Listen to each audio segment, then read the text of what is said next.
Day 255 of reading through the Bible in 1 year. The book of Job, chapters 24 through 27. The book of Revelation, the 17th chapter. English Standard Version, beginning with Job, chapter 24. Why are not times of judgment kept by the Almighty? And why do those who know him never see his days? Some move landmarks, they seize flocks and pasture them, they drive away the donkey of the fatherless, they take the widow's ox for a pledge, they thrust the poor off the road, the poor of the earth all hide themselves.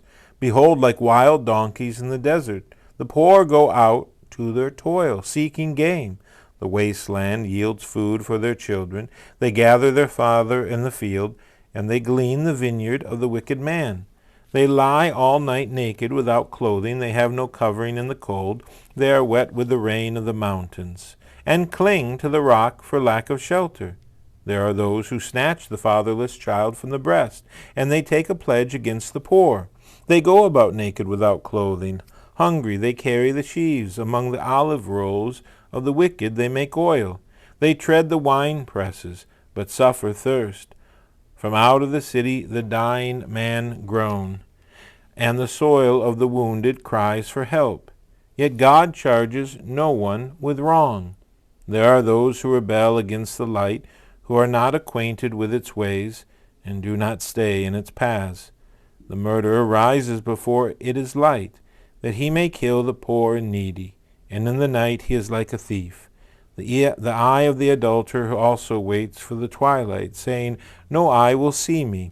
And he veils his face. In the dark they dig through houses. By day they shut themselves up.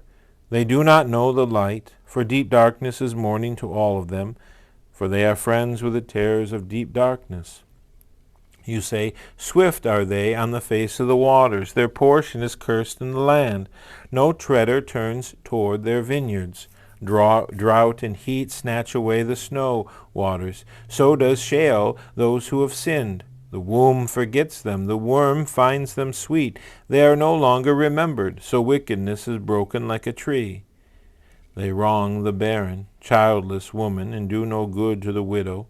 Yet God prolongs the life of the mighty by his power. They rise up when they despair of life. He gives them security, and they are supported, and his eyes are upon their ways. They are exalted, and a little while, and then they are gone.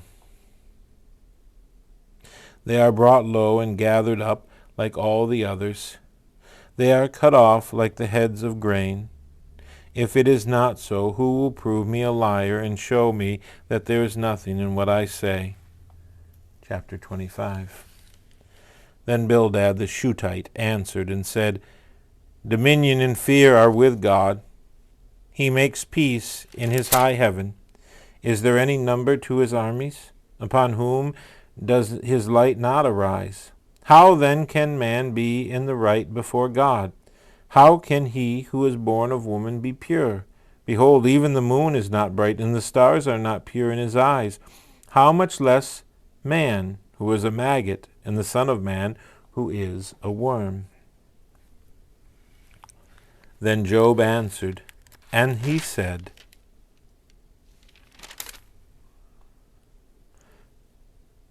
How you have helped me who has no power. How you have saved the arm that has no strength. How you have counseled him who has no wisdom, and plentiful declared sound knowledge. With whose help have you uttered words, and whose breath has come out of you? The dead tremble under the waters and their inhabitants. Sheol is naked before God, and Abaddon has no covering. He stretches out the north over the void, and hangs the earth on nothing. He binds up the waters in his thick clouds, and the cloud is not split open under them. He covers the face of the full moon, and spreads over it his cloud. He has inscribed a circle on the face of the waters, at the boundary between light and darkness. The pillars of heaven tremble, and are astounded at his rebuke. By his power he stilled the sea. By his understanding he shattered Rahab. By his wind the heavens were made fair. His hand pierced the fleeing serpent. Behold, these are but the outskirts of his ways. And how small a whisper do we hear of him. But the thunder of his power, who can understand? Chapter 27. And Job again took up the discourse and said, As God lives, who has taken my right, and the Almighty, who has made my soul bitter, as long as my breath is in me, and the Spirit of God is in my nostrils, my lips will not speak falsehood, and my tongue will not utter deceit. Far be it from me to say that you are right. Till I die I will not put away my integrity from me. I hold fast my righteousness, and I will not let it go. My heart does not reproach me for any of my days.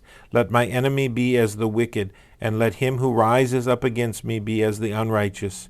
For what is the hope of the godless when God cuts him off, when God takes away his life? Will God hear his cry when distress comes upon him? Will he take delight in the Almighty? Will he call upon God at all times?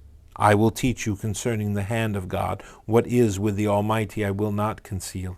Behold, all of you have seen it yourselves. Why then have you become altogether vain? This is the portion of a wicked man with God, and the heritage that oppressors receive from the Almighty. If his children are multiplied, it is for the sword, and his descendants have not enough bread. Those who survive him the pestilence buries, and his widows do not weep. Though he heap up silver like dust, and pile up clothing like clay, he may pile it up, but the righteous will wear it, and the innocent will divide the silver. He builds his house like moths, like a booth that a watchman makes. He goes to bed rich, but will do so no more. He opens his eyes, and his wealth is gone. Terrors overtake him like a flood.